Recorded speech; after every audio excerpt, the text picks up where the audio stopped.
Galing ako ngayon sa optical clinic. Bumili kasi ako ng salamin. Ayan, pinapalitan ko. Nabali kasi siya mga langga.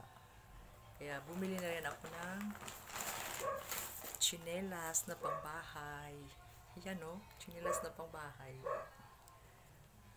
Cute ng kulay niya o, pink. Tapos, ito yung lagayan ng reading glass.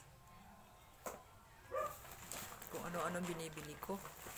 Yan, soft drink. Ewan ko kung anong lasa nito. First time kong bumili ng ganito. Yan siya mga langga. Tapos, tara, paborito kong snack. Peanut butter. Yan, paborito ko to. Ang lakas kasi makabusog nito eh.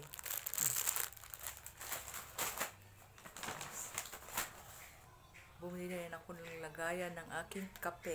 Mahilig kasi ako ng kape na 3-in-1.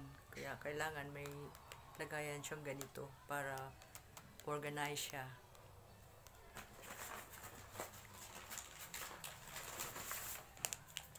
Ito, chocolate na maliliit. Paborito ko rin to. Before ako matulog, pinapapak ko to. Thank you for watching.